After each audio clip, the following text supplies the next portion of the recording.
comunitárias do IFBA, tem o apoio do Departamento de Matemática e tem também o apoio do Grupo de Estudos e Pesquisas em Educação Matemática, que é um subgrupo do Núcleo de Estudos em Matemática, Estatística e Educação do IFBA Campus Salvador.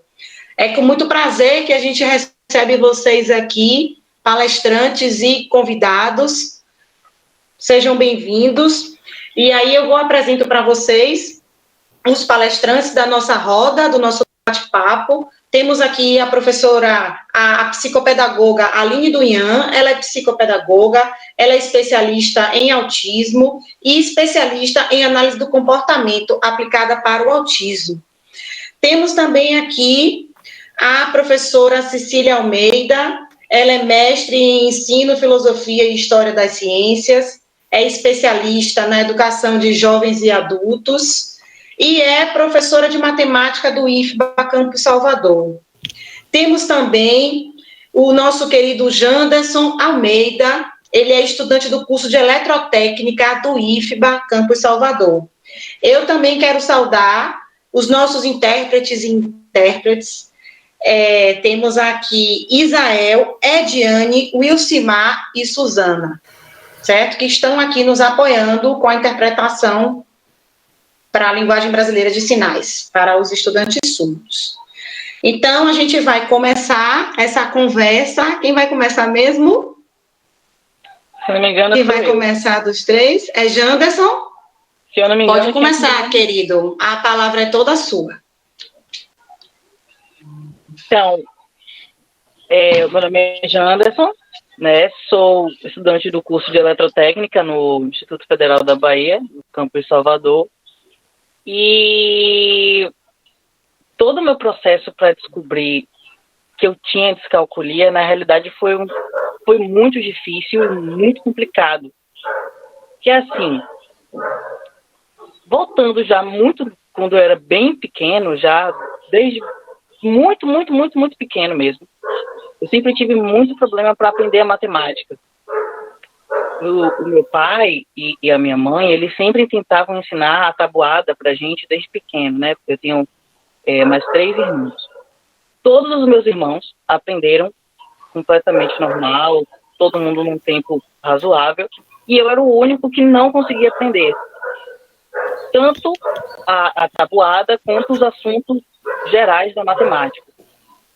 Inclusive, quando eu comecei, assim, na 4ª, 5ª série, né? Minhas professoras, viviam chamando os meus pais das reuniões e tudo mais, e sempre falavam o mesmo.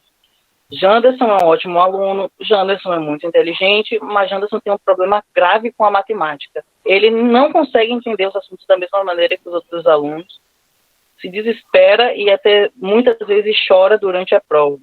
Eu chorava muito durante as provas de matemática, porque eu sentia um desespero imenso, porque eu simplesmente não conseguia fazer nada do que pedia ali, né? E isso continuou me perseguindo por muito tempo. Cheguei no 7º ano, no 8º ano, desse jeito. Quando chegou no 8º ano, eu repeti, eu perdi. Eu reprovei o ano e tive que refazer. E eu consegui passar de ano, mas eu tive uma dificuldade imensa para poder passar. Eu ralei muito e foi muito difícil para aprender, e os professores que me ensinavam na época também não compreendiam por que eu tinha tanta dificuldade em matemática. Eles simplesmente não entendiam o motivo.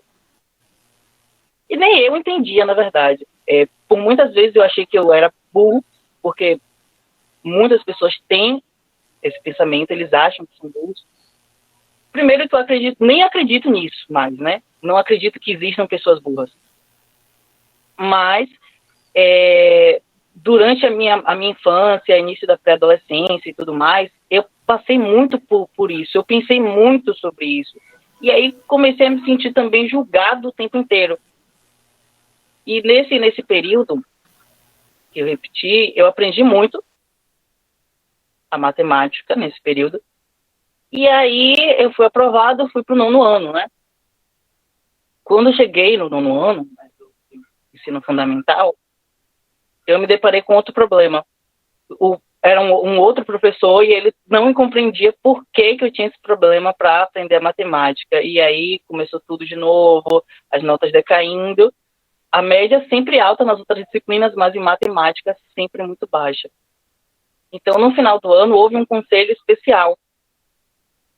Eu não poderia participar do conselho porque eu não tinha critério para o conselho. Mas os professores se reuniram, fizeram um conselho especial porque eles queriam me avaliar como aluno no geral, não aluno só com a matemática.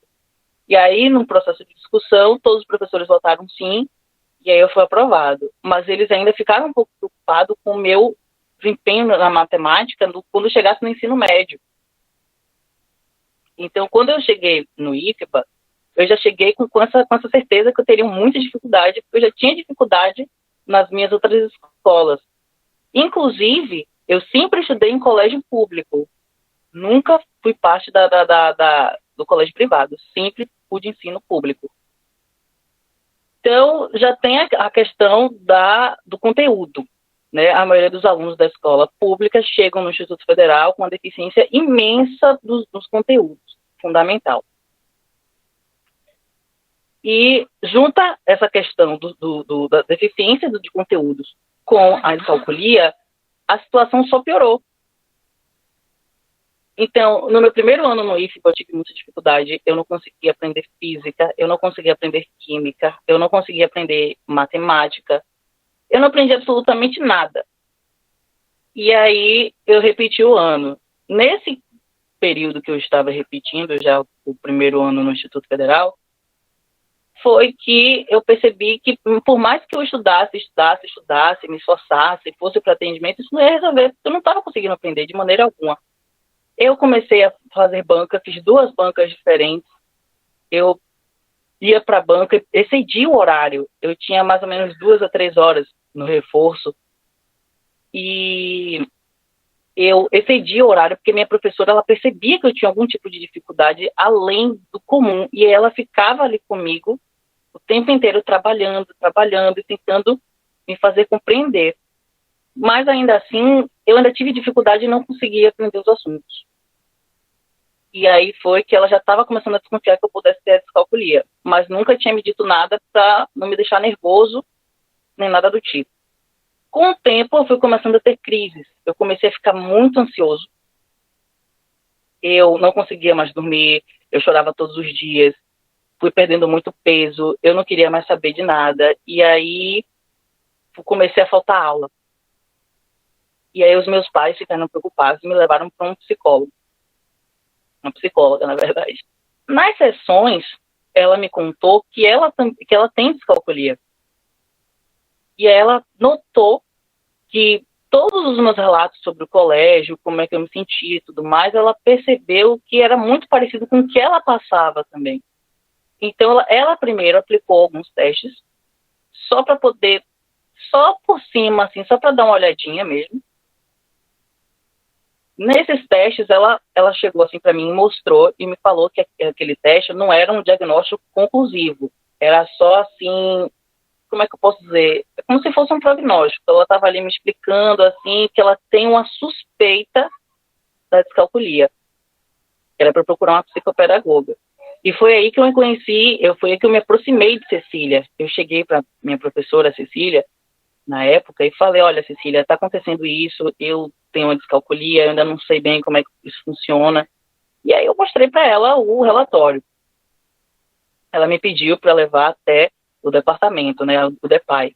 Né?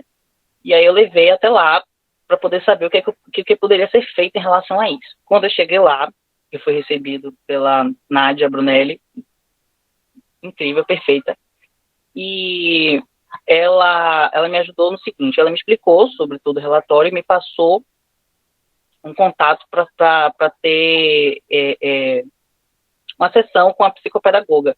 E aí eu comecei o processo, né? Fui para as consultas e comecei a fazer sessões para poder ter, enfim, o diagnóstico conclusivo da situação.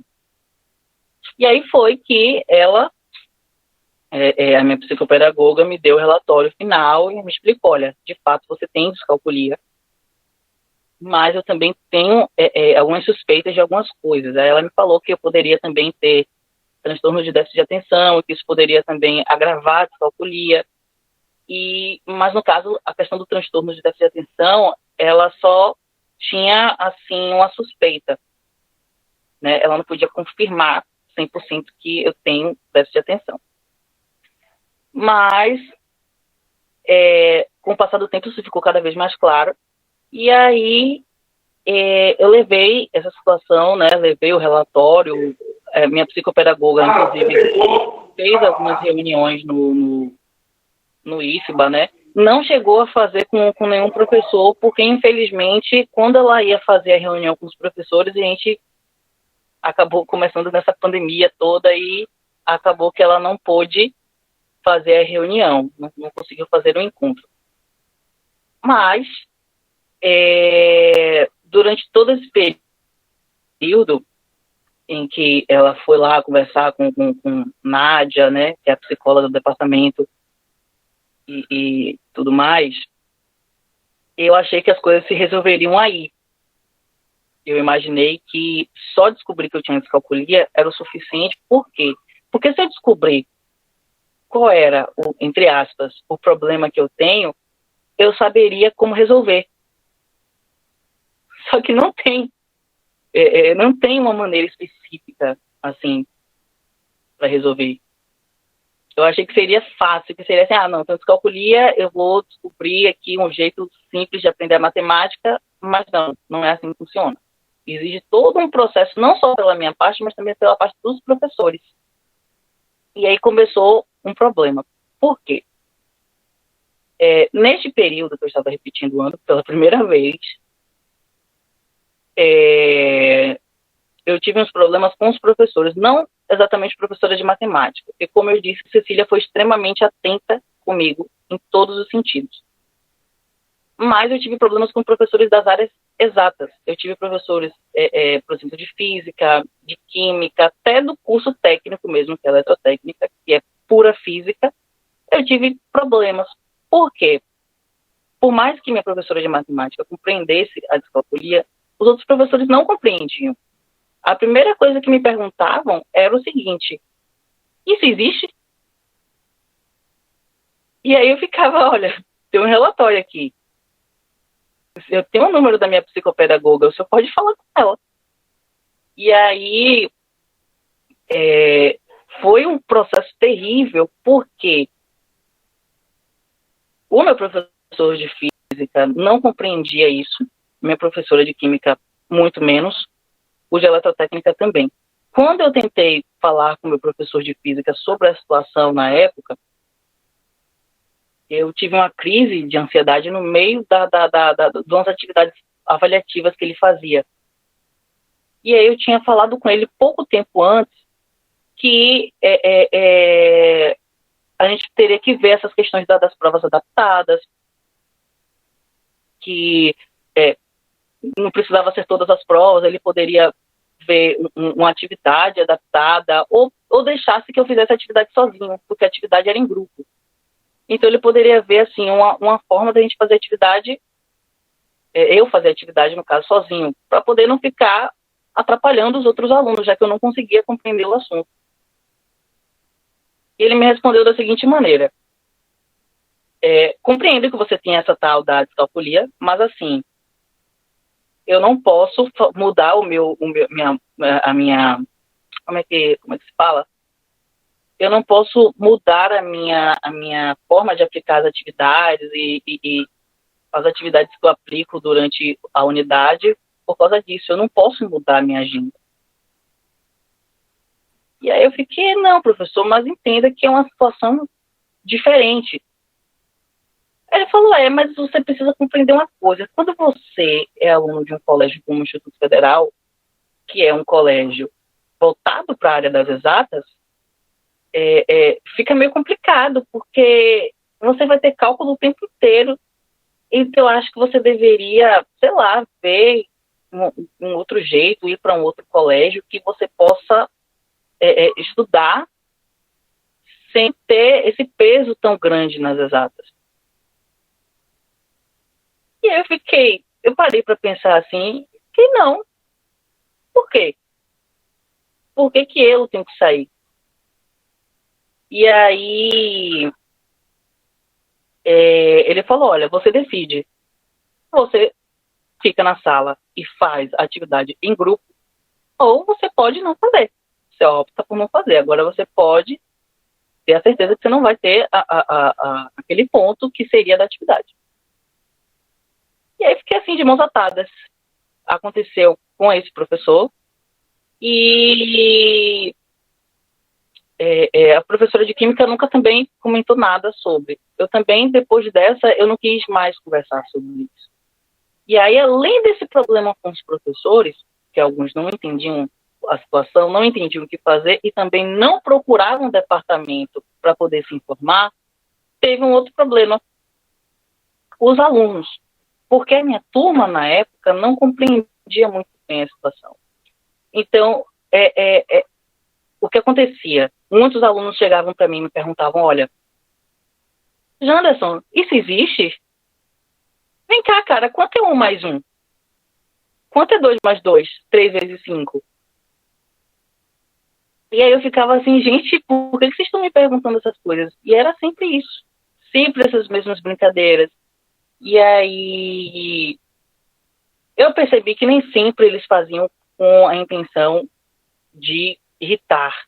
Mas é porque ficam curiosos, mas não perguntam de uma maneira que não seja tão ofensiva.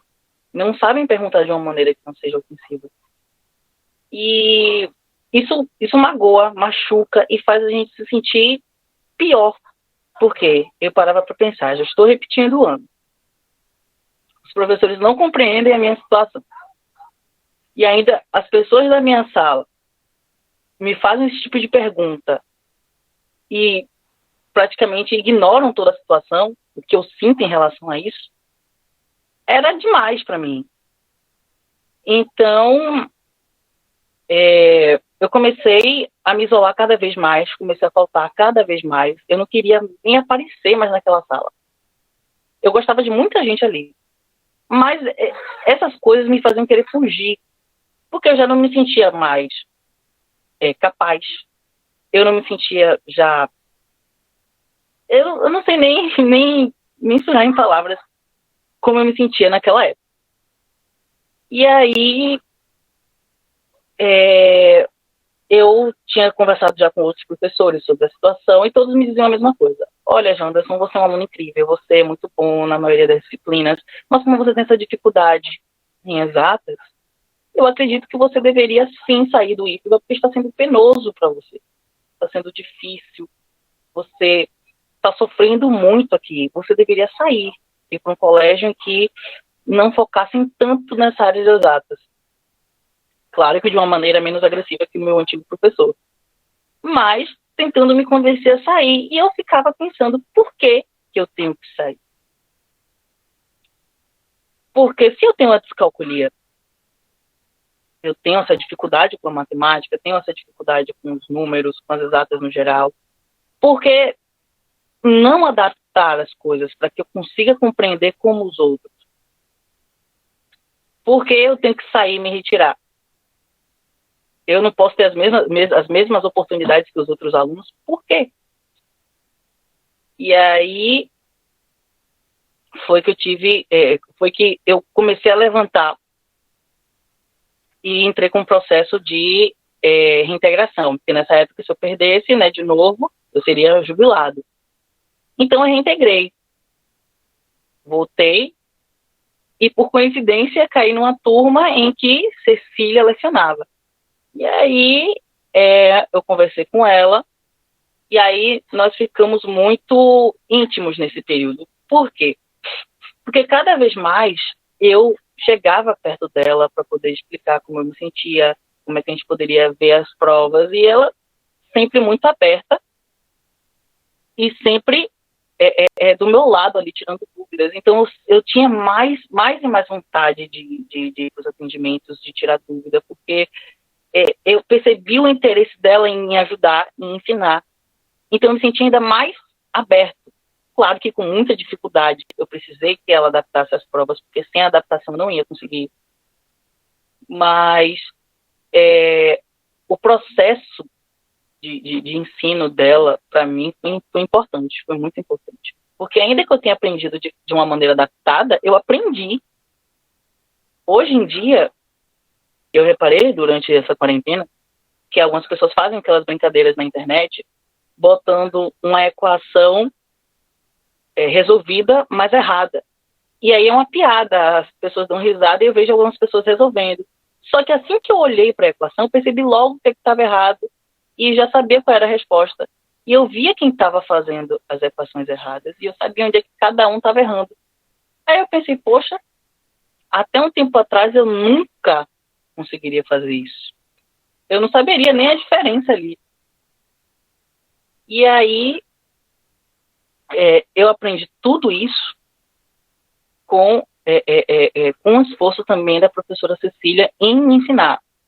Tanto ela como também a Jéssica, que estagiou por um tempo durante a segunda unidade. Foi de extrema importância para mim. E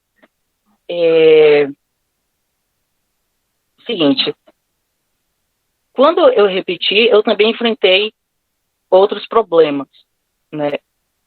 Que, apesar da professora de matemática estar adaptando as provas, estava me ajudando, eu estava tendo outros problemas em outra área, que era justamente a eletrotécnica, a química e a física novamente. O que acontecia? A minha antiga professora de química, logo nos primeiros dias, eu já comentei logo com ela tudo que estava no relatório. Eu não consegui a cópia do meu relatório. O meu relatório não ficou comigo. Ficou uma cópia com a Nádia lá no departamento, mas comigo não ficou uma cópia. Então não tinha como eu estar mostrando a minha cópia para os professores. Então eu sempre pedia para que eles fossem no departamento, porque a própria Nádia tinha me falado que eles poderiam participar. Era só chegar no departamento, marcar um horário com ela e conversar, que ela explicaria tudo. Porque isso foi passado da minha psicopedagoga para ela. Então, os professores não procuravam. Só Cecília, que estava sempre se informando, sempre procurando saber, sempre falava comigo, então estava tudo certo. Mas os professores não ligavam para poder procurar. E aí, foi um ano um pouco complicado também. Não em comparação ao primeiro ano que eu repeti, mas ainda foi complicado porque eu tive que insistir o tempo inteiro, estar sempre batendo na tecla que eu precisava de uma prova adaptada. E isso estava sendo solicitado no meu relatório. E aí eu levei esse documento que me perdi aqui. Eu continuei pedindo para os professores. E a minha professora de química, inclusive, demorou muito para adaptar e acabou que ela nunca adaptou a minha prova. Porque o que aconteceu? No relatório, a minha psicopedagoga solicitava também o uso da calculadora, mas não a calculadora para sempre. Não é que eu vou usar a calculadora sempre o tempo inteiro. Mas em alguns momentos, em algumas avaliações, seria bom que eu pudesse usar a calculadora. Por quê? Quando eu faço as contas, eu atrapalho completamente. Eu não sei assim para aquela conta ali. Eu tenho um pensamento, como é que eu posso explicar? Eu penso nos caminhos que levam até aquele cálculo e faço o cálculo todo na calculadora e sai tudo certo. Mas se eu fizer a conta mesmo no papel, sai errado. Eu erro alguma coisa, eu mudo o número de algum lugar e aí acaba não saindo da maneira que deveria. Sem contar que o papel fica todo bagunçado depois e os professores não conseguem compreender o garrancho que fica. Então, eu passei o seguinte. Eu fui até ela e conversei, expliquei sobre a situação, falei sobre a calculadora, falei sobre o relatório, falei, inclusive, que o departamento estava à disposição dela para poder ela tirar as dúvidas, saber como é que funcionava. Se ela quisesse, ela poderia, não sei, aplicar a prova em um outro horário, né? Ou até aquela primeira prova, como já estava muito próxima, ela poderia até fazer uma prova normal e apenas me deixar usar a calculadora. A prova dela, né, na sua unidade, tinha alguns cálculos. Então, seria interessante que eu pudesse usar a calculadora. E aí ela me falou que iria, assim, olhar o relatório, que ela iria estudar algumas formas de adaptar as provas, ela veria como ela poderia fazer isso. E até aí, ok, eu esperei por isso. No dia da prova, eu cheguei na sala e ela me falou que ainda não tinha conversado com Nádia e que ainda não tinha lido o relatório nem nada. E aí eu falei, então posso usar pelo menos a calculadora? E aí ela me disse que não poderia, porque talvez os outros alunos não entendessem o porquê de eu estar usando a calculadora e eles não. E aí eu tive que explicar para ela que todos os alunos da turma já sabiam que eu tinha descalculia, porque eu conversei com todos eles antes. Todos já sabiam que eu tinha descalculia e que... Tinha não, né? Tem. Todos eles já sabiam que eu tenho descalculia e que eu poderia, sim, fazer a prova com calculadora. E aí ela me disse o seguinte, mas olha aqui, as questões são muito simples. Os cálculos são muito fáceis. É só proporção. É muito fácil. Você vai conseguir fazer, não se preocupe. E eu expliquei, professora, não é questão de ser fácil, é fácil para a senhora. Mas a senhora já se perguntou se é fácil para mim?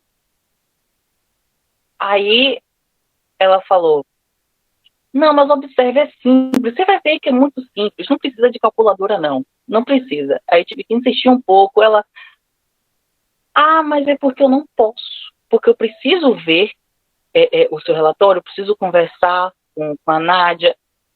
E aí eu perguntei a ela por que eu não tinha feito isso antes, já que a gente já tinha conversado sobre isso. Então ela me falou, olha, tudo bem, pode entrar e faça a prova com a calculadora. Eu entrei, fiz a prova com a calculadora, mas eu percebia que a todo momento ela passava pela minha carteira e olhava assim, como se tentasse ver se eu não estava pescando. Pelo menos eu tive essa impressão. Porque eu percebi que com os outros alunos ninguém fazia isso. Então eu fiquei, olha, eu não vou pescar aqui. Eu nem pesco. Aí eu fiquei, tá bom. Tudo bem. Mas passou um pouco o tempo, né? Eu voltei a conversar com ela sobre isso. Mas nada. Depois de um tempo, lá na terceira unidade, eu comecei a ser um dos representantes de turma. Então eu fui com outra representante e lá eu comentei as situações dos alunos e tudo mais e falei sobre essas provas que não estavam sendo adaptadas. Eu até comecei também, com uma das coisas que me motivou a ser representante de turma, foi justamente para poder lutar mais em relação a isso. Poder falar com mais clareza. Porque quando eu falo com o professor só, ele não entendia. Quase na frente de todos os outros professores estavam sendo testemunha do que estava acontecendo. Então, eu compreendia que existe sim uma dificuldade do professor, a gente precisa também analisar isso, o professor também tem dificuldade para adaptar a prova, porque muitos deles nunca lidaram com isso antes, muitos nem sabem que a descalculia existe, isso é verdade, mas também não se esforçar para poder ajudar o aluno que está ali o tempo todo mostrando o que quer, não adianta. E aí, na quarta unidade, ela saiu da nossa turma, entrou um outro professor, e com esse professor eu não tive tanta dificuldade como eu tinha com ela. Eu tive que me acabar muito, mas consegui, né, tirar uma nota razoável nele. Mas assim, ele nem sabia que eu tinha descalculia, eu nunca nem tinha conversado com ele sobre isso, da descalculia. Porque eu já estava achando que não ia nem conseguir mais que alguém adaptasse a prova em tão pouco tempo, como na quarta unidade. E o meu primeiro professor de física, eu tive muita dificuldade porque ele não conseguia entender sobre a prova adaptada. Mas eu também consegui tirar de letra física nesse ano. Eu tive um pouquinho de dificuldade quando ele saiu e entrou um professor novo. Mas o professor também foi excelente. Ele ouviu o que eu tinha a dizer. Eu falei, olha, professor, então, eu preciso conversar com o senhor o seguinte, eu tenho descalculia, é um transtorno que funciona na área da matemática, ela dificulta a minha aprendizagem. Expliquei toda a situação para ele. E depois eu voltei a falar com ele e falei que se ele quisesse, tinha um relatório com a Nádia no departamento, que ele poderia conversar com ela, que ela também estava à disposição. E aí ele me disse que não precisava, porque ele acreditava na minha palavra. Ele me disse que não precisava porque ele acreditava.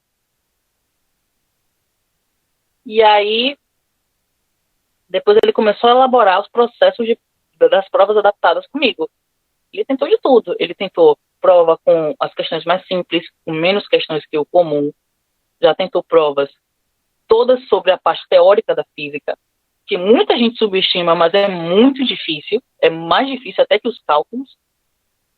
E ele tentou de diversas maneiras mesmo. E aí eu vi que ele estava se esforçando muito para poder fazer isso. Ele passou mais ou menos 1 ou 2 semanas elaborando só a minha prova. E quanto ao professor de eletrotécnica, não tive nenhuma prova adaptada. Nenhuma. Durante meu ano letivo eu não tive prova adaptada nenhuma mesmo. Eu conversei também desde o primeiro dia, expliquei toda a situação e nada. Não teve prova adaptada, ele só chegava para mim e falava, olha, sente aqui do meu lado, eu quero ver como é que você se sai nos cálculos, eu quero ver como é que a sua mente trabalha no cálculo. Eu falei, não, ótimo, tudo bem, eu vou fazer isso. Porque quanto mais ele entender como a minha mente processa as informações, é melhor para poder ele ver uma forma de fazer esse conteúdo chegar até mim. Então, eu sentei algumas vezes para fazer a prova com ele, do lado dele, né? Perdão. E não adiantou nada. O que aconteceu depois foi que ele continuou sem adaptar as provas e com muito, muito, muito esforço, tendo muita dificuldade, eu consegui aprender os assuntos. Mas ainda aprendi os assuntos de uma maneira meio equivocada. Eu não sei 100% como a maioria dos outros alunos. E com ele foi até mais razoável para aprender do que com o professor que eu tinha antes. Porque o professor que eu tinha antes faziam perguntas... na verdade, eles alegavam algumas coisas que me deixavam muito irritado na época. Quando tinha um retorno do conselho de classe, o diagnóstico, isso na primeira vez que eu repeti, sem ser quando eu estava reintegrado, né? A primeira vez. Chegavam os retornos do conselho e sempre tinha um professor que perguntava não, né? Alegava a seguinte afirmação. Ele dizia o seguinte: eu reparei que as notas de Janderson na segunda unidade estavam um pouco maior do que na terceira. E foi justamente na terceira que ele trouxe o relatório para o colégio, que a psicopedagoga dele veio aqui, né? Então, o relatório, depois que ele trouxe o relatório, as notas dele caíram mais. E aí eu perguntei, olha, não sei quem foi o professor, mas ele estava querendo dizer que eu falsifiquei um relatório ou que eu estou fingindo ter descalculia? Porque isso não existe. E aí a pedagoga na época falou, não é bem isso, é porque ele acha que é o seguinte, que depois do relatório você pode ter tido um baque muito forte e por isso as suas notas podem ter caído mais, porque você começou a ficar mais triste. Aí eu pensei assim, não. De fato, eu fiquei mais triste depois que recebi o diagnóstico, porque eu vi que as coisas seriam mais difíceis, né? De início eu achei que não, mas depois eu percebi que teria muita dificuldade. Mas eu não imaginava que eu iria passar por esse tipo de situação, onde praticamente, não digo acusar, mas deixam a entender que você está fingindo, sabe? E Aí, depois disso, eu Janderson? Oi. Janderson, desculpa te interromper assim, né, no meio da sua fala, mas acho que o tempo está um pouquinho avançado e você ainda vai responder algumas perguntas. Já temos várias perguntas no chat, certo? E a gente vai conversar também um pouco com a psicopedagoga, com a sua professora Cecília, certo? E aí depois você retoma a sua fala, ok, querido? Foi muito legal a gente escutar um pouco da experiência de Janderson, né, estudante do curso de Eletrotécnica do IFBA, do Campo Salvador. Muito legal a gente ouvir o relato dele, os avanços, as dificuldades com o curso. Tem muitos professores de matemática aqui, professores de outras áreas, e eu tenho certeza que está servindo muito o Janderson como experiência, certo? Está agregando muito conhecimento para todos que estão aqui nessa roda de conversa com a gente hoje. Então, agora eu queria chamar para falar um pouquinho, né, de uma forma mais na área, né, da psicopedagogia, a psicopedagoga Aline Dunhan, certo? Apresentando ela, porque teve gente que entrou depois, ela é psicopedagoga, é especialista em autismo e especialista em análise do comportamento aplicada para o autismo. Lembrando que quem quiser fazer perguntas a Janderson, a Aline e a professora Cecília, o nosso chat está aberto, e aí eu vou fazer as perguntas para eles, no final das falas, ok, gente? Oi, pessoal. Com a palavra, a psicopedagoga Aline. Boa tarde, já é finalzinho de tarde. Antes eu quero, assim, agradecer a Janderson pelo depoimento. E, Janderson, você trouxe tantas informações importantes que eu acho que eu não vou conseguir resgatar tanta coisa que você trouxe, porque toda hora que você falava, eu ficava assim, não, eu tenho que falar sobre isso, eu tenho que falar sobre isso. Porque você realmente deu uma verdadeira aula de como um aluno com transtorno de aprendizagem, que é a descalculia, né, se sente e no quanto existe uma luta mesmo para que a gente consiga, eu não digo nem efetivar de fato a inclusão, porque é muito difícil também, né, o processo de inclusão, mas esse movimento para tentar ajudar o aluno. Então, quando o Janderson traz todas as dificuldades que ele apresenta, que são dificuldades muito associadas a habilidades básicas da matemática. E aí, quando você entra em contato com um aluno que tem a descalculia, você percebe que a dificuldade que ele possui na matemática destoa muito. Oi. Aí você vê que destoa muito. Vocês estão me ouvindo? Eu tô.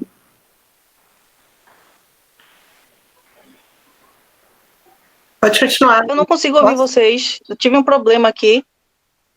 Acabei saindo sem querer.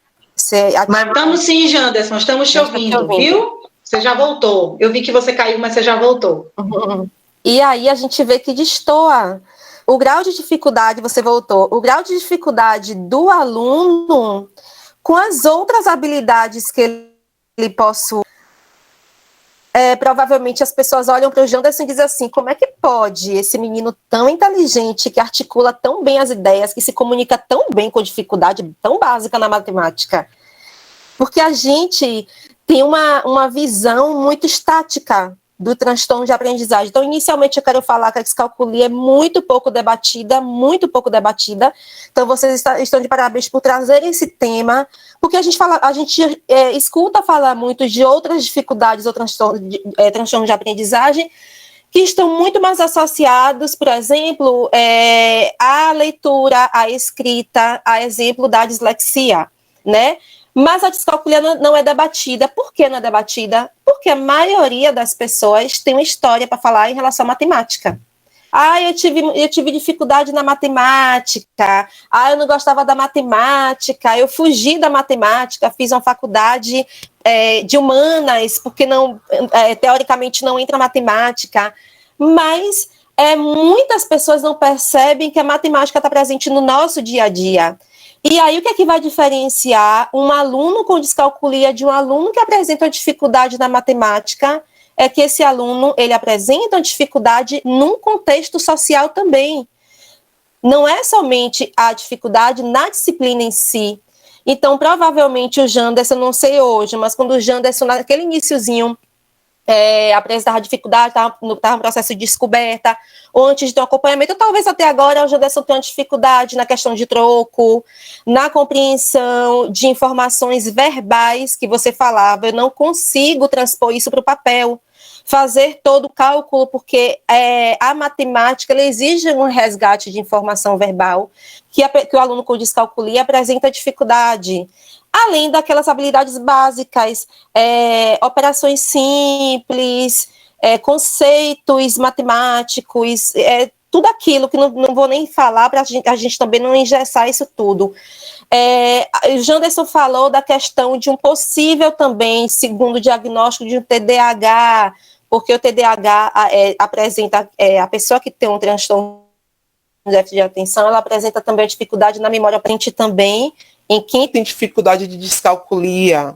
Então, algumas habilidades presentes que se encontram em déficit no transtorno de déficit de atenção, apresenta também na descalculia, certo? Então, naquele iniciozinho, quando o Janderson buscou a psicóloga, que a psicóloga aplicou os testes, e na verdade esses testes não são para mensurar, por exemplo, se o Janderson é um aluno inteligente ou se não é. Não tem nada a ver com isso. Mas o teste ele precisa mensurar algumas habilidades que se encontram, na verdade, em déficit na descalculia, e aí a psicóloga entra com essa aplicação que serve como diagnóstico diferencial. Então, provavelmente, ela aplicou um teste de memória, né, para saber se realmente como é que estava essa sua habilidade, para tentar aí ou confirmar essa hipótese ou ignorar. Então, a partir do momento que ela confirma mais ainda essa hipótese ou esse diagnóstico, ela faz um encaminhamento para a psicopedagoga, porque é um diagnóstico multidisciplinar, é um diagnóstico feito também pela psicopedagoga. E aí, pronto, vem essa questão do fechar o diagnóstico, né? Esse aluno é um aluno de inclusão, e vale a gente lembrar que, na verdade, a inclusão não é um favor, é um direito do aluno respaldado por lei.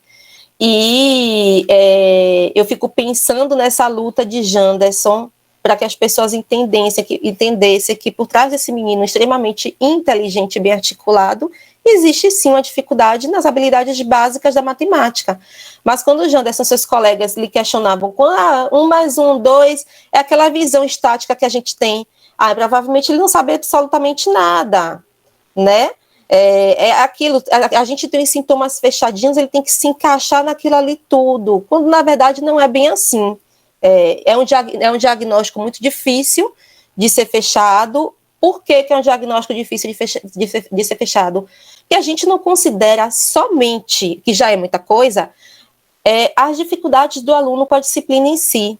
A gente vai por eliminação. Então, por exemplo, como é que está sendo o ensino da matemática para esse aluno?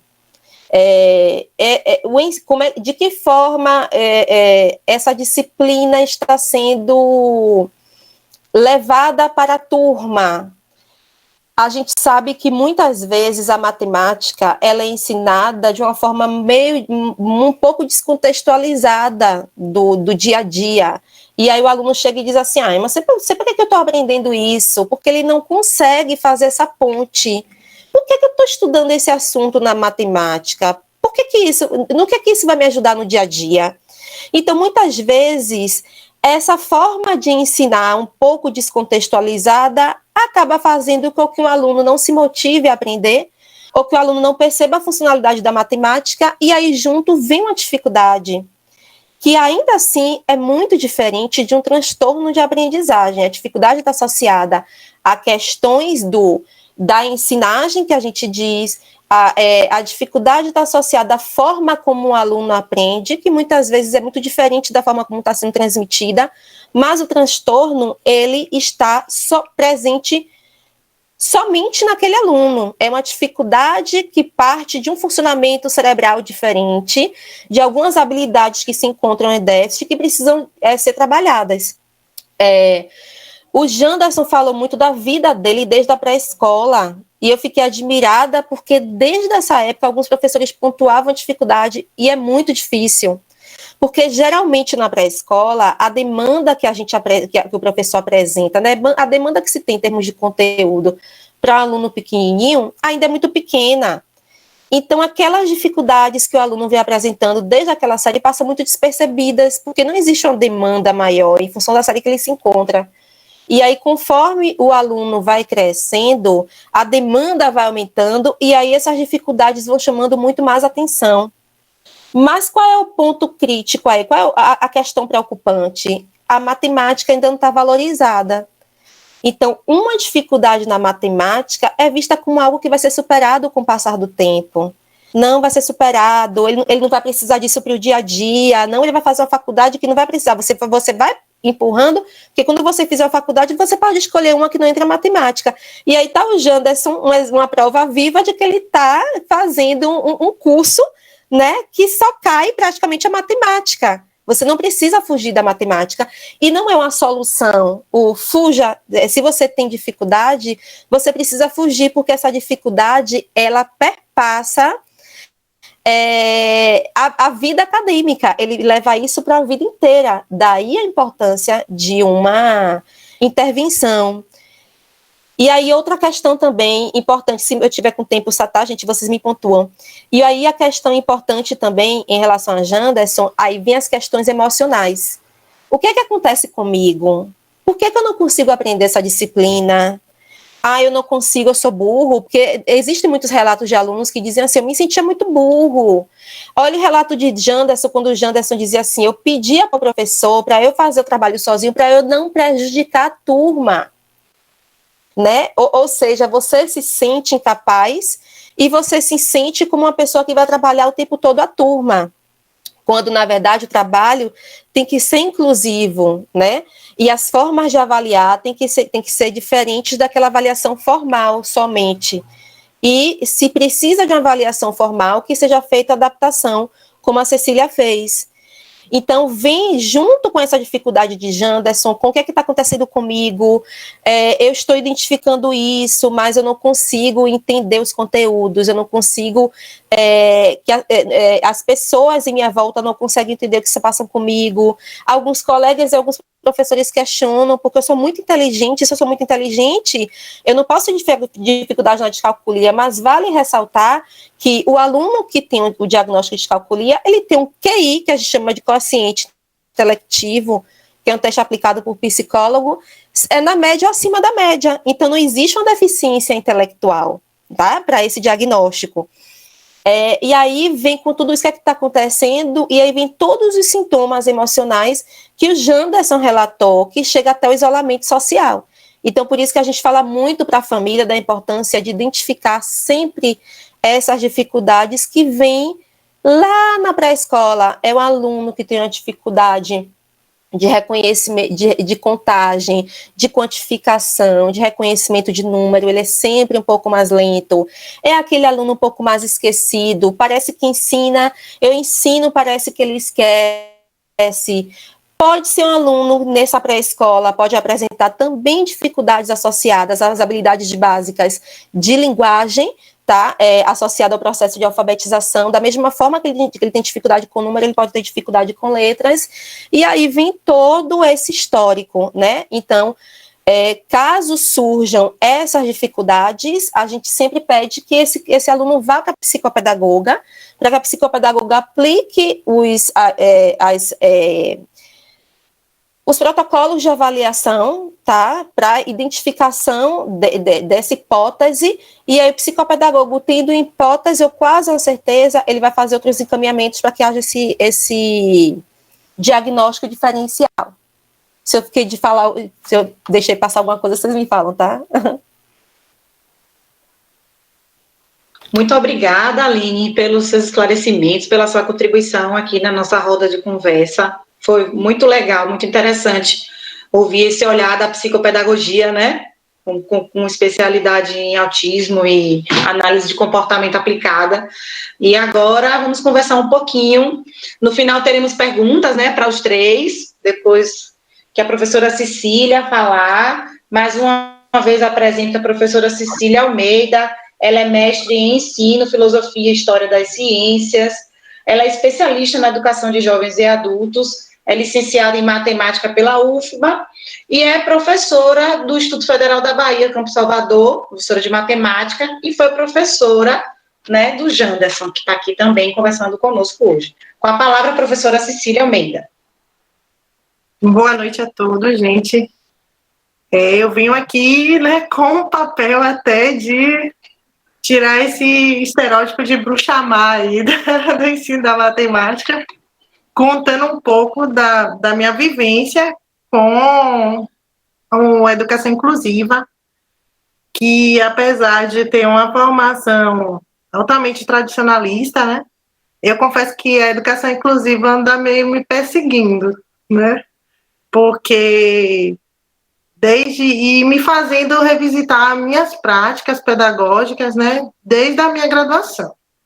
Porque desde que eu entrei no IFBA, desde que eu me formei, eu fui para o Estado, professora do Estado, eu escolhi, pela minha colocação, uma escola de bairro, que ficava dentro da UNEB, que eu achava excelente pegar um ônibus só, né? E a escola que eu escolhi era o CEMAV, que era uma escola de jovens e adultos. Então, foi meu primeiro desafio, e ela tinha uma extensão, né, na escola criminal dos jovens, que ficava ali na Narandiba, né? Então, já foi meu primeiro paradigma. Como eu vou ensinar uma matemática para quem já sabe matemática, que já é adulto, né?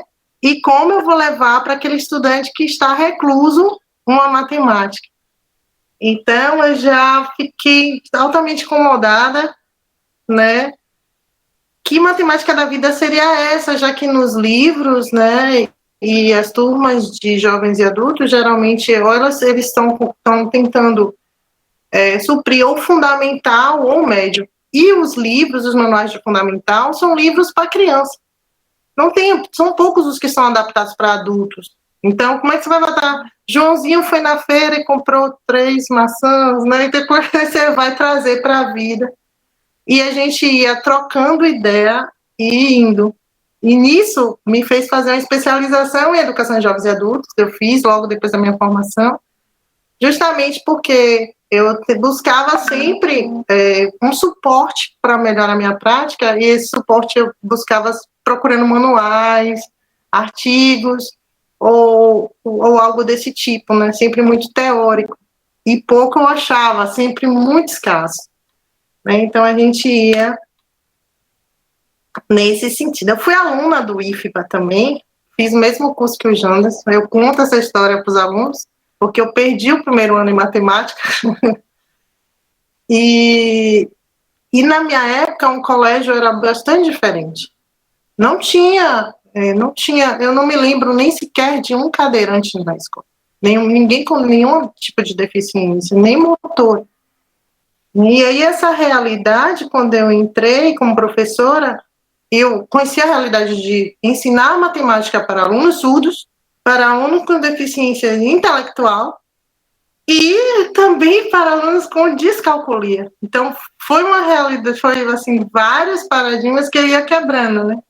A minha zona de conforto, ela ia totalmente se afastando de mim. Eu sei que existe uma zona de conforto, mas eu não consigo alcançar ela, né? Porque sempre eu estou correndo atrás de tentar buscar melhorias para o ensino e aprendizagem. E o meu primeiro desafio com essa aluna de déficit intelectual, e a Tainara, ela já saiu até da escola, era aluna de química, ela não aceitava que tinha o déficit, então ela não buscava, ela tinha uma caligrafia linda, eu me lembro, e ela copiava tudo que eu colocava. Se eu fizesse um rabisco, ela copiava, e já posso ir, eu, Tainara, vamos ficar, vamos conversar, não sei o que, ela, não preciso, e as avaliações eram sempre ruins, 0, eu não sabia o que fazer. Né? E aí eu ficava naquela questão, que estratégias utilizar para desenvolver a aprendizagem dessa aluna? Então, a Tainara foi o meu primeiro desafio. Né?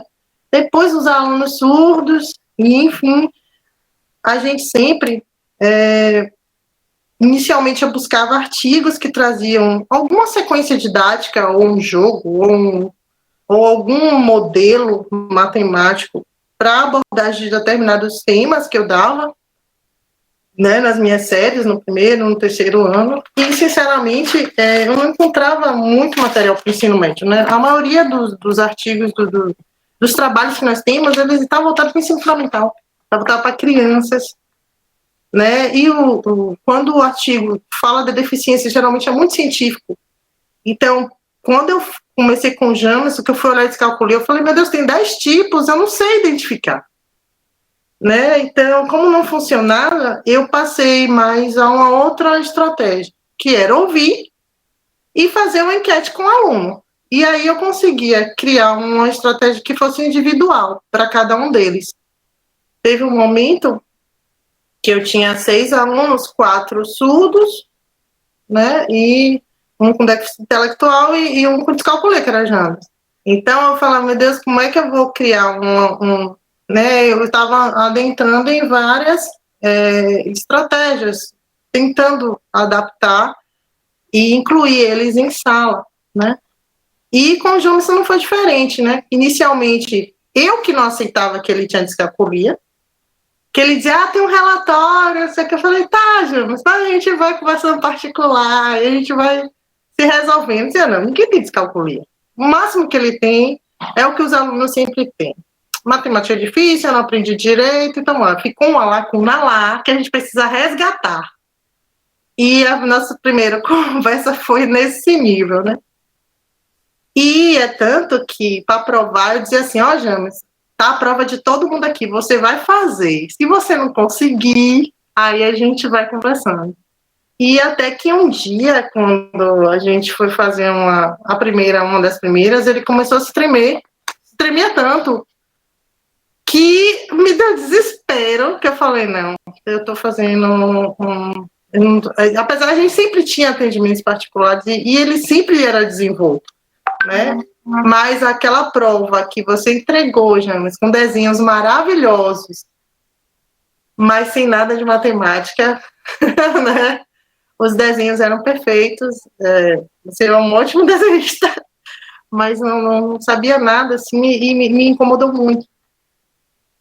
Então, a gente passava a ter esses momentos de aprendizado em sala. Ele assistia, participava, interagia com os colegas, né, evidenciando algumas lacunas, que ele dizia que a partir daqui não estou entendendo mais nada, ou a partir daqui a gente pode continuar, e ele estava sempre, né, e a gente discutia no horário posterior e em horário diferenciado, né. E aí eu passei a pesquisar novamente como melhor atendê-lo, mas a maioria dos estudos sobre descalculia, né, como eu falei, voltados ao ensino fundamental, eu encontrei um livro da Jussara, que era O que é Descalculia, e aí teve uma coisa que me chamou a atenção nesse livro, que ela fala da autoestima e da autoimagem. E aí eu falei, pronto, é o ponto de partida para a gente. Vamos vamos focar na valorização da autoestima e da autoimagem, porque para mim são chaves na aprendizagem, né? Porque se a relação é positiva, o ser humano ele interage muito com essa relação, né? De positividade e negatividade. Então, se eu conseguir desencadear emoções positivas, né? Fazer uma valorização, não, você consegue. Claro que você consegue, você tem que buscar, não só eu tenho que fazer, todo mundo tem que fazer. E a gente conversava sobre as outras disciplinas também, não, mas não aceita. Pede a ela, pede a ele, não sei o quê. Valorizando, ele se sentiria que é capaz. Né? E isso fazia com que ele se aproximasse e não me distanciasse dele. Né? Do interesse de aprender matemática, porque é muito importante aprender matemática. Né? E a gente, professor de matemática, e eu visto essa carapuça também, a gente tem um problema, que é um superego. a gente faz uma reflexão sobre aprendizagem, mas de uma maneira muito formalista ou tradicionalista, que o aluno, eles aprendem da mesma forma, alguns, né? Às vezes, a gente faz esse apanhado de estar colocando uma sequência, ou um modelo, ou um planejamento geral. E assim que a dificuldade é levantada, é que a gente se depara e verifica que a gente cometeu alguns erros, né? Só que o resgate a esse erro é que é o difícil, né? Aí é que eu falo do superego. É você reconhecer que não funcionou para ele ou não funcionou para ela, e tentar voltar atrás e fazer com que ele aprenda. Né? Eu acho que é até uma questão de ética. Então, o conteúdo, não é só o conteúdo, né? E a gente pensa no sujeito aprendiz sobre como ele se vê com esses marcadores emocionais, né? E aí, por quê? Porque vão influenciar no cognitivo de Janderson, no cognitivo do aluno surdo, no cognitivo do aluno deficiente, e daí a gente vai potencializar ou diminuir esse transtorno ou dificuldade que ele vai apresentar, né? E aí, se a gente trabalhar com isso, eu vou falar só disso hoje, de autoestima e autoimagem, que eu acho que é o que motiva, né? E que é o diálogo, né? Porque na minha cabeça, o inicial, Janderson, quando a gente conversava, era: então, qual é o potencial de Janderson? Que desenhista, eu já sei que ele é bom, né? Mas e o resto?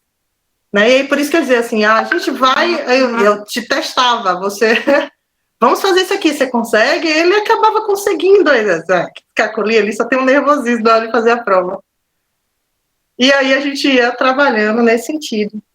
Agora, o que a gente tem, né? A gente tem um desafio aos educadores matemáticos, à comunidade, ao IFBA, aos pais, né? Que ainda não há eu não tenho uma receita, não há sequências, não há um livro, um manual que te diga assim, aqui, ó, sequências didáticas para a deficiência intelectual, deficiência para a descalculia, ou para algum transtorno, ou para autismo.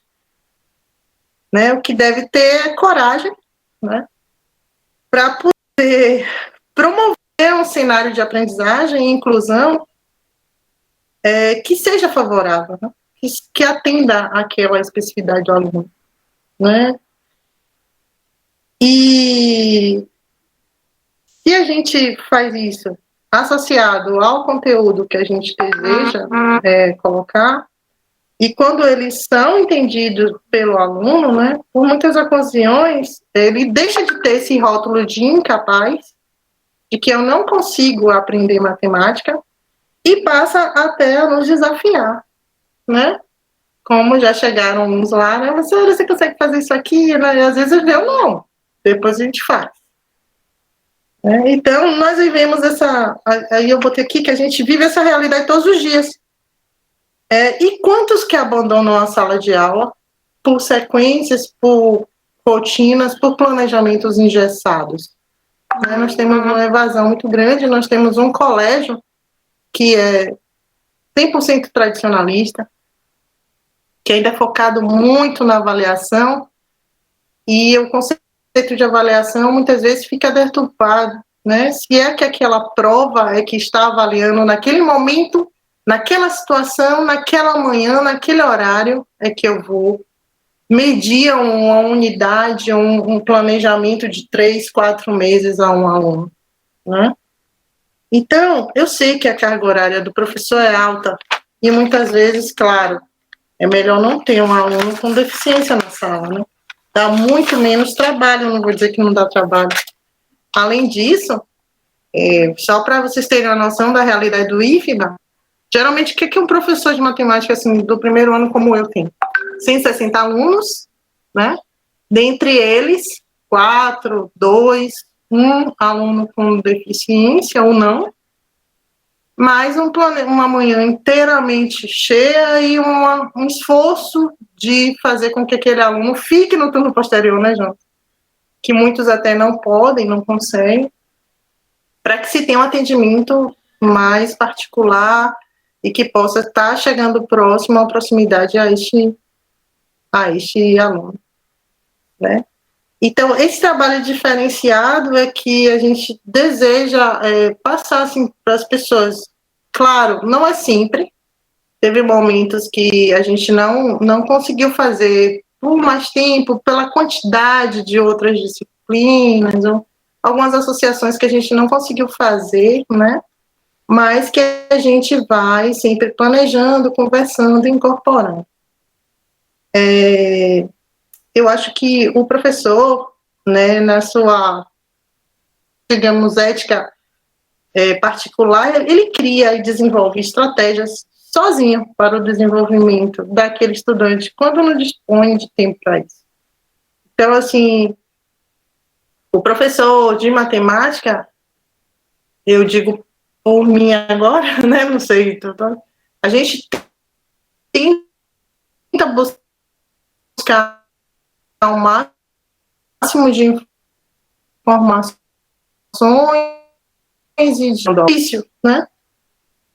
Não é fácil fazer essa inclusão, mas a inclusão parte de nós na quebra de nossos paradigmas, na quebra da nossa zona de conforto e na busca sempre do diálogo. Eu acho que entender, ouvir, a autoestima e a autoimagem são sempre o ponto-chave disso. Então, esses estudantes com descalculia, pelo menos o James, ele me mostrou que tem uma organização diferente do pensamento matemático, né, que muitas vezes ficou, em alguns momentos, me custou entender por que ele fazia aquela equação daquele jeito e não do meu jeito, né, e aceitar também, né, e respirar e dizer, não, calma, o que fazer agora, pronto, como vou entender isso aqui, né? E aí nós carregamos sempre preconceitos, angústias, frustrações, não só a gente como a escola em geral, por onde começar, que atitude tomar, como lidar com este aluno, né? Então, assim, eu sei que muitos de vocês vão se deparar, ou já se depararam com alunos especiais, com sujeitos que dependem de um planejamento, de um recurso diferenciado, e muitas vezes não sabem como lidar. Eu sofro isso todo ano aparece um novo cenário para a gente, né? Desde aquele aluno do jovem e do adulto, como um aluno que tem a deficiência, né? E, bem, eu não tenho nenhuma receita, mas eu tenho um caminho, que é a gente pensar na igualdade de oportunidades, pensar no sujeito como um sujeito único e que é um cidadão e que precisa ser incluído, né, na sociedade. Vamos sempre procurar equacionar os problemas, né, e buscar alternativas para a melhoria do aprendizagem matemática. Então é isso que eu venho contar aqui, um pouquinho só, falar um pouquinho do que a gente viveu, né, Jean? E do que a gente vem passando, né? Não é só a descalculia, mas as outras deficiências em geral, a gente não fechar os olhos, né? Não deixar como criança e você diz, ele é mais devagar, vou dar um desenho para ele fazer enquanto a aula está rolando com os alunos, né? Então, eu acho que é o olhar e valorizar, é a autoimagem e a autoestima, como a Jussara fala mesmo. E eu achei importante isso, quando eu li, eu falei, não, é isso aqui mesmo, a gente tem que botar. E você vê a fala do Janderson, que ele já tem isso incorporado nele, é reforçado com algumas personagens, né? Não só pela matemática, mas eu sei que vários colegas já buscaram construir isso nele, né? A gente tem uma política bem forte, né? E é isso que eu vim trazer. Espero ter contribuído com um pouco, né, da matemática, e vamos assim, reinventando a cada dia e melhorando a nossa prática. Muito obrigada, professora Cecília, pelo seu olhar de professora, né, de matemática. Tivemos aqui o olhar do estudante com a descalculia, o olhar da psicopedagoga e o olhar da professora, né? Então, foi uma roda muito rica, né, com experiências enriquecedoras aqui para professores, futuros professores. tenho certeza que contribuiu muito. Temos aqui perguntas. Eu vou começar com um bloco de perguntas para Janderson. Pode ser, Janderson? E aí você vai respondendo todas elas. Então, temos aqui uma pergunta da Ana Cláudia Santos da Silva, que pergunta se durante a infância você apresentou descalculia ou só depois. A Denise faz apenas uma observação. Com o relato de Janderson, verificamos como a dislexia é mais conhecida, né? A Aline falou também sobre isso. E até mesmo aceita, e por falta de informação, muitas vezes a sociedade não acolhe os estudantes com descalculia. E Ellen Messenger pergunta: Janderson, você falou muito de adaptação das avaliações, mas em relação às aulas, quais seriam as adaptações necessárias, se forem necessárias? Acho que também Cecília pode falar um pouco aí desse ponto, e primeiro Janderson. Pode falar, Janderson, pode responder. Bem, respondendo primeiro a Ana, eu não sei se ela chegou a pegar essa parte da live, mas desde muito pequeno eu já apresentava os sinais, né? Os meus pais não percebiam que poderia ser descalculia, porque de fato eles nem imaginavam que isso existia. Então eu só vim descobrir isso mesmo depois que eu já estava já com 16 anos, quando eu já estava já repetindo o primeiro ano, né? Inclusive os professores da época também não cogitavam essa ideia. Achavam que era só mesmo uma dificuldade. E quanto às aulas, eu não sei muito bem o que poderia ser feito durante as aulas. Porque é o seguinte, eu não entendo muito sobre. O que eu posso dizer é que poderia, por exemplo, ter uma preocupação do professor em relação a ouvir mais o aluno, né? Como Cecília fazia muito comigo. Ela sempre perguntava: Janderson, você está conseguindo entender isso? Está compreendendo? E também uma coisinha, que são os jogos. Cecília gostava muito de trazer jogos para a gente. Os jogos para matemática torna tudo a aprendizagem de uma maneira mais lúdica, faz com que você compreenda melhor, porque você acaba levando isso para uma brincadeira. E enquanto você está se divertindo, você está aprendendo. Então, eu acho que isso pode sim ser uma maneira interessante de aplicar o ensino da matemática na sala de aula. A gente aprendeu um pouquinho de função, um joguinho que parecia um pouquinho com o jogo da memória, que eram alguns cartões que eram passados pela gente, e a gente tinha que entender a gente tinha que entender o conceito das funções. Então, você pegava aqui uma função. Como é que você sabe que é uma função de segundo grau? Como é que você sabe se é uma função de primeiro grau? E aí, a partir dos conceitos, você vai saber. Se você estudou, você vai saber. E também ela dá uma aula preparativa antes. Então, são uma das maneiras que eu acredito que ajuda, porque me ajudou bastante. Essas atividades, essas brincadeirinhas, elas são essenciais. Ok, Janderson. Muito obrigado pelos seus esclarecimentos. Temos muitas perguntas aqui para a Aline, certo? Vou te passar um bloco de perguntas, Aline. Se você achar muito, você fala. Temos aqui uma primeira pergunta, que é: como o professor pode identificar ou desconfiar que o aluno tem descalculia e não déficit de conteúdos? Essa é a primeira pergunta. Depois a Andressa pergunta: existe uma causa para a descalculia? Tem uma pergunta de Larissa: quais materiais, livros, artigos a senhora recomenda para professores de exatas em formação? E por qual lei os alunos de inclusão são amparados? E mais uma perguntinha, Aline. Mara quer saber qual profissional pode realizar a avaliação e diagnosticar a descalculia? Qual a idade ideal para encaminhamento do aluno? Certo. São essas as perguntas. Se alguma você me sinaliza. Certo. A idade ideal que a gente diz, a gente fala muito em intervenção precoce.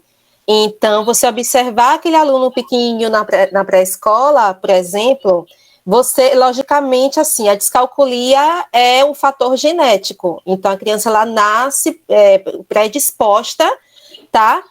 E quando você identifica desde pequenininho e você faz intervenção precoce, você não vai, por exemplo, excluir a descalculia da vida da criança, não. Mas você vai fazer com que a criança consiga avançar na matemática, tá? É a mesma lógica nesse sentido da dislexia. Então, a criança nasce com a predisposição, você identificando muito cedo, você trabalha para justamente essa questão não venha prejudicar a vida acadêmica e a vida emocional também do aluno. Em relação à lei, o que é que a lei diz? Gente, eu não vou falar de números, que eu não me lembro, eu posso passar depois para você a lei específica. Mas a Lei Brasileira de Inclusão, por exemplo, ela diz que a escola ela não precisa esperar um diagnóstico ou um relatório para já promover mudanças na vida do aluno. Então, qualquer professor que identifica uma dificuldade, ele não precisa de um diagnóstico para fazer as adaptações. A escola precisa fazer um movimento, o professor precisa fazer um movimento no sentido de fazer com que aquele aluno ele supere aquelas dificuldades. Então, isso a gente também já pensa em outros alunos que apresentam uma dificuldade que não seja um transtorno específico, tá? Então, já pode fazer esse movimento. Uma coisa que o Janderson falou, que a Cecília falou, que estava aqui pensando muito, é nesse movimento do professor. Então, o que a gente sempre diz é o seguinte: a inclusão é muito difícil, porque você precisa entender como é que seu aluno aprende, você precisa fazer as mudanças, e a gente sabe que não existe uma receita pronta. Você não vai fazer a mudança ali, o aluno vai entender, né? A gente sabe que é muito difícil, até porque a gente pode ter 10 alunos com o mesmo diagnóstico. O que eu sempre digo você vai ter 10 alunos com descalculia, aqueles 10 são diferentes. Você vai ter 10 alunos com autismo, aqueles 10 são diferentes. Mas esse movimento e esse acolhimento. Então, você acolher o aluno se sentir acolhido, já é um passo enorme, porque a gente sabe que a afetividade também é um fator muito importante para a aprendizagem. Então, se eu percebo que o meu professor ele não me acolhe, eu tenho uma figura ali de não acolhimento que vai dificultar a aprendizagem, né? E a gente vê muitos relatos de alunos, eu não gosto de matemática, eu não gosto de língua portuguesa, ou eu não gosto de geografia, mas por quê? Quando você investiga que eu não gostava do professor. Então, esse vínculo afetivo é muito importante. Eu sei que eu esqueci algumas perguntas, você me lembra? Existe uma causa para a descalculia, a questão dos materiais, né, que você recomenda de leitura para futuros professores que terão alunos, e autores também de psicologia, se você tiver algum para recomendar. Isso. Cecília falou, na verdade, uma questão da questão de artigos e de materiais. O que a gente tem de material para descalculia é muito pouco, tanto material avaliativo. Existem alguns protocolos de avaliação que o professor pode aplicar em algum momento que ele puder, que tem uma série chamada Avaliação Cognitiva, e tem da leitura, escrita e aritmética, de Alessandra Seabra.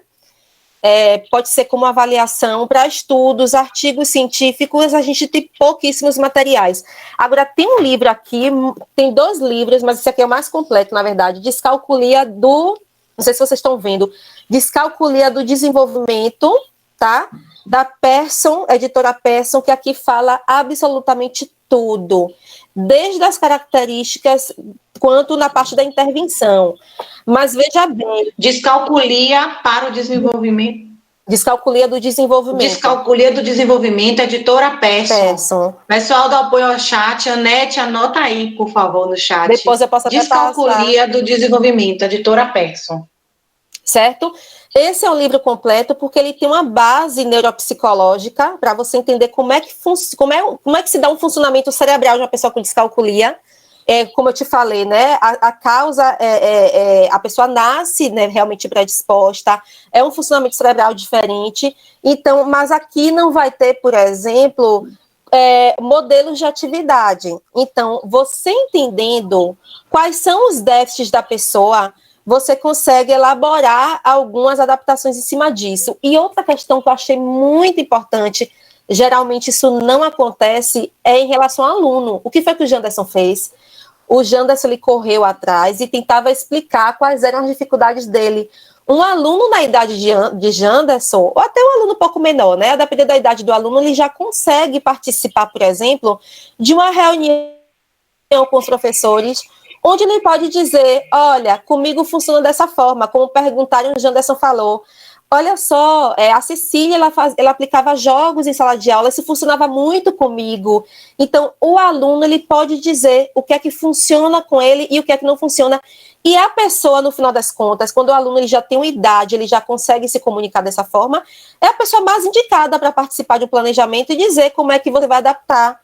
Então, eu estava aqui, eu estava falando, eu estava aqui tentando ver uma brechinha para falar sobre isso.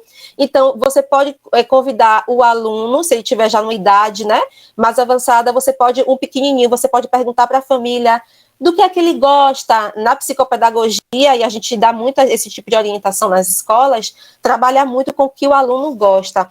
Pode ser um tema específico, um aluno pequenininho que gosta de um determinado personagem, inserir esse personagem no contexto da matemática, ou um aluno adulto, inserir o cotidiano, o dia a dia dele nessa situação de matemática, porque se ele percebe essa associação, para ele ficar muito mais fácil, e convidar o aluno, no que é que eu posso te ajudar? Olha, talvez eu não consiga nesse momento, mas me explique, que era como a Cecília fez com o Janderson. É o que eu digo assim, o passo é mais importante, né? A gente só chega ao resultado final se a gente der esses passos. Muito obrigada, Aline. Temos mais uma última perguntinha para você, para depois fazer as duas perguntas que temos aqui para a professora Cecília. Aline, em alguns estudos, Ana Cláudia, ela disse que viu a descalculia pode estar relacionada com a dislexia. Pode ter alguma relação, descalculia e dislexia? Sim, pode. Você pode ter um aluno com descalculia e pode ter também um diagnóstico de dislexia, e na verdade, uma porcentagem, acho que estima-se que 40% dos alunos com dislexia também tem descalculia. Mas, por exemplo, um aluno que tem a descalculia, o oposto é um índice menor.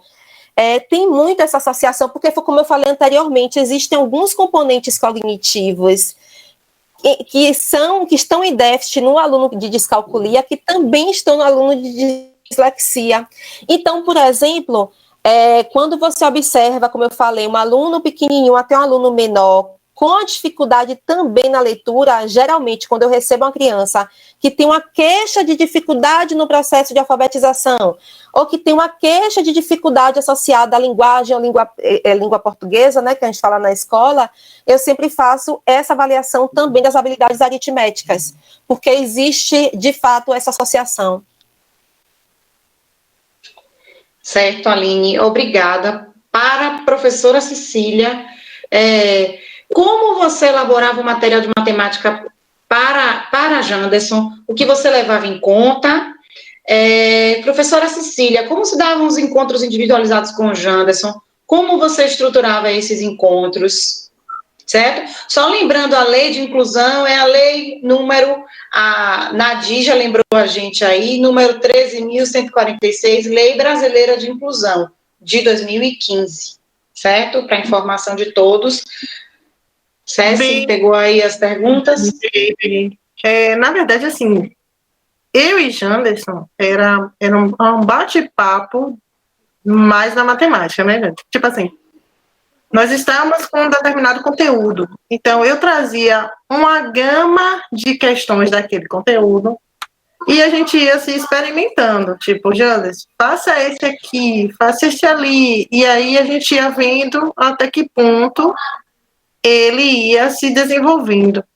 E é por isso que eu questionava com ele, você não tem nada de descalculia, rapaz. Por quê? Porque quando a gente estava sozinho, era um Janderson, né? Quando a gente estava na sala, era outro Janderson, um Janderson que se tremia, que passava mal e tudo. Então, assim, basicamente a gente caminhava no conteúdo. Claro, de uma forma mais, assim, diagnóstica mesmo, porque a questão que eu colocava para ele, tipo, se era uma questão de texto, eu queria ver até que ponto ele interpretava o conceito. Se era uma questão toda de número, eu queria saber por que ele dizia que não calculava. E engraçado, da fala de Janderson, E em algumas leituras que eu tenho em uso do calculador, a gente não usava calculador. Não é não, Janderson? Não pegamos. Tivemos uma atividade com dominó, que a Jéssica proporcionou a ele para contagem, ou seja, ele fez a prova com o dominó na mão, alternando as sequências para auxiliar na contagem, né, que ele estava fazendo, né? Não sei se multiplicação ou se soma, Janderson, que foi uma atividade da residente que estava na sala também, porque também, como ela participava das aulas, ela também tinha essa parte de aprendizagem e interagir também com os Janderson, né? Mas, assim, não havia nada de diferente na nossa prática. Era questão simplesmente eu acho que do maior tempo e do olhar para aquele exercício. Eu poderia botar para Janderson, como a gente colocava equações simples, x mais 2 igual a 5, só para ver em que ponto é que ele refazia esse retorno, em que ele buscava aquele número que estava faltando, e aí eu via como ele fazia as contas, né?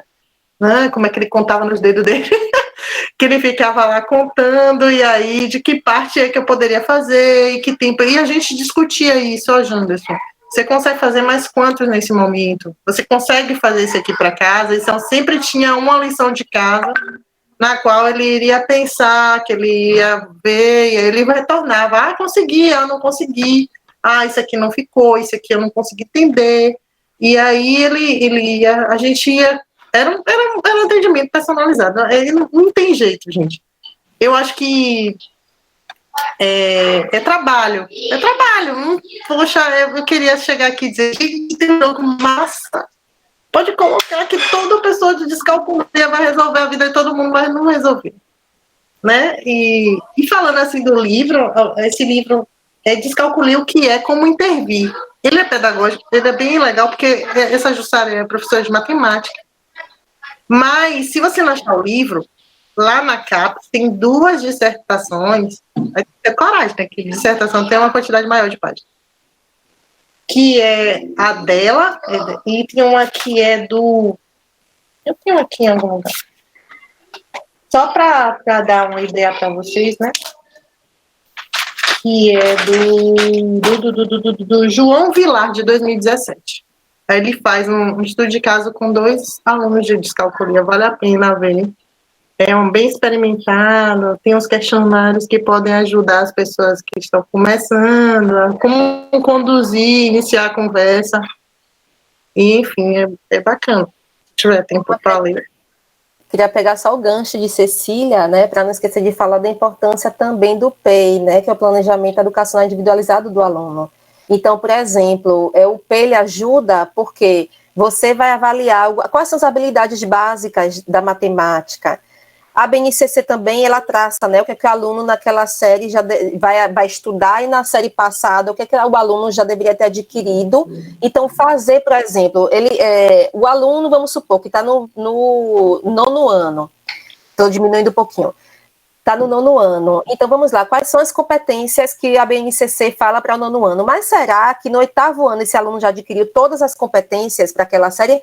Porque em alguns momentos, foi o que Cecília provavelmente fez, pelo que eu entendi ela falando, o professor vai ter que voltar mesmo, no nível da matemática. Olha o contar nos dedos que Cecília pontuava. O aluno com descalculia, ele precisa muito de um suporte concreto para executar a contagem.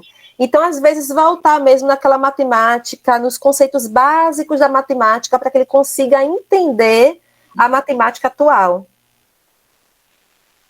O ideal que eu acho, Aline, no caso até do IFBA, é que, e aí eu vou deixar já também de proposta para todo mundo focar nisso, de tentar nas suas classes, nessas escolas, é que além do conselho diagnóstico geral dos alunos, houvesse um conselho especial a cada semestre, para trabalhar pontualmente os alunos com deficiência e poder chamar também a atenção e a participação daqueles professores que ainda não têm, não sabem, às vezes, o rumo que tomar para lidar com o surdo, com o cego, com o descalculo, né, ou com algumas questões. Então, assim, por que não haver conselhos diagnósticos também e acompanhar esse desenvolvimento, né, unidade a unidade, como é feito nas escolas, né?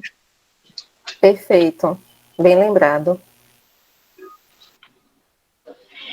Bom, já estamos chegando nos minutos finais da nossa conversa. Eu quero saber se vocês querem fazer as considerações finais, assim, dois minutinhos para cada um, porque eu também gostaria de fazer uns agradecimentos finais. Eu quero lembrar a todos os participantes que o link para preencher a avaliação da roda de conversa e receber o certificado dessa roda de conversa está sendo disponibilizado no chat, certo? Então, acessem ao link e gostaria que cada um fizesse as suas considerações finais para eu fazer meus agradecimentos finais. Bem, como foi a última, eu vou ser a primeira. Eu gostaria de agradecer Janderson, Lute, vem mais anos aí, vem mais professores aí, mostra esse autoestima e autoimagem para você e para todos aqueles que precisam ser inseridos mesmo, ser incluídos, né? E ter seu ensino respeitado com ética e dignidade. Cobre, como eu sempre te falo, cobre, vá atrás. E é isso, é trabalho, mas é uma condição essencial. A gente se formou para isso. Um abraço e beijos a todos. Obrigada, Cecília. Aline, vai falar? Agradecer mais uma vez a vocês por essa roda de conversa. Foi como eu falei, quando eu recebi o tema descalculia, meu Deus, descalculia, porque é muito pouco debatido. Então, eu espero que seja um iniciozinho, né, para a gente estar levando outras discussões. Muito obrigada pelo convite, Janderson. Continue.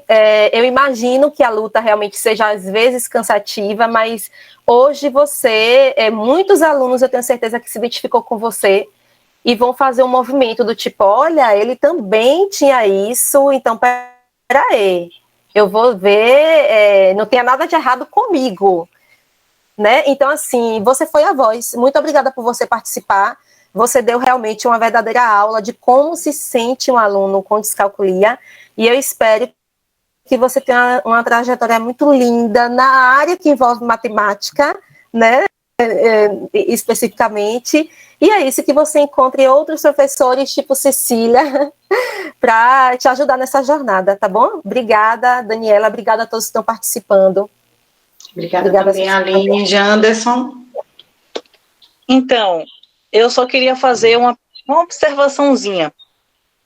Eu queria deixar claro, antes de tudo, que todas essas coisas que eu citei em relação aos professores e tudo mais, não é exatamente uma crítica, nem uma forma de ofender os docentes, mas sim uma forma de fazer com que eles enxerguem e que outros docentes que estejam assistindo a live percebam que é muito importante você ouvir o aluno, porque muitas vezes o aluno está ali na sua frente, te mostrando, professor, eu preciso de ajuda. E às vezes o professor não consegue perceber. E não é culpa dele, porque todo mundo tem dificuldade em alguma coisa, e os professores também sentem uma dificuldade imensa para poder passar o conteúdo para a gente e para adaptar o conteúdo para alunos como eu. Mas a gente muitas vezes precisa deles. E eu queria só terminar isso aqui agradecendo a Cecília por ter sido uma professora incrível, a Jéssica, que foi a residente, que teve um papel importantíssimo na segunda unidade para mim, que foi excelente em todos os sentidos. E também agradecer pela oportunidade de estar aqui agora falando com vocês sobre isso. Porque eu só conheci até hoje duas pessoas, na realidade, com descalculia. E eu sei o quanto é difícil para elas, porque também é difícil para mim. Então, eu queria só dizer para você que está assistindo, que talvez tenha descalculia ou tenha algum tipo de dificuldade parecida e que se identifica com o meu caso, que não desista em momento algum. E cobre sempre, como Cecília disse. Cobre, porque é um direito seu. Obrigado. Muito obrigada, Janderson, Aline e Cecília. Foi muito bom, foi excelente essa roda de conversa, certo? Foi um aprendizado sem tamanho para nós, professores, futuros professores. Agradeço demais a vocês. Quero agradecer também aos intérpretes de Libra que estão aqui, Suzana, Ediane, Isael e Wilcimar, certo? Quero agradecer ao Departamento de Matemática e quero agradecer imensamente ao nosso grupo, né, que é o GT de Matemática Inclusiva, que é também o Grupo de Estudos e Pesquisas em Educação Matemática, que é formado por mim, que sou a professora Daniela Cunha, que estou mediando aqui hoje essa roda de conversa, a professora Cecília Almeida, que está como palestrante, a professora Nete Cardoso Cruz, que está aqui no suporte, e a professora Asli Santana, que também está aqui dando suporte para a gente, que fez a permissão das pessoas. Então, temos toda uma equipe aí, né, para fazer essas rodas acontecerem. Essa é a nossa 4ª roda de conversa, e eu aproveito para fazer o convite a vocês a participar da roda de conversa na sexta-feira, né, vamos ter a participação da psicopedagoga do IFBA, né, Nádia Brunelli. Ela vai falar um pouco, né, vai dar um panorama geral dos alunos com deficiência do IFBA. A gente também vai falar um pouquinho sobre déficit intelectual, então não percam, a gente vai estar divulgando nas redes sociais aí o nosso card, certo? Lembrando que o link para o formulário certificado continua aí no chat. Agradeço a todos os que fizeram parte dessa roda de conversa, participantes, professores, né, interessados no tema. Fica aí a mensagem de Janderson maravilhosa, né, para os estudantes, né, com necessidades especiais, que não desistam, que exijam, que vocês estão respaldados por lei, né, vocês, é um direito de todos, certo? E aí, com muito diálogo, muito cuidado e muita conversa, né, a gente vai atingir essa inclusão, esse acolhimento, né, de todos os estudantes, né, somos todos especiais e todos precisamos de apoio e suporte, certo? Muito obrigada a todos, foi muito bom estar com vocês nessa roda de conversa, certo? E até a próxima. Então, vamos encerrar. Asli, querida, suporte, pode encerrar. Muito obrigada a todos. Foi maravilhoso estar com vocês aqui hoje. E até sexta-feira.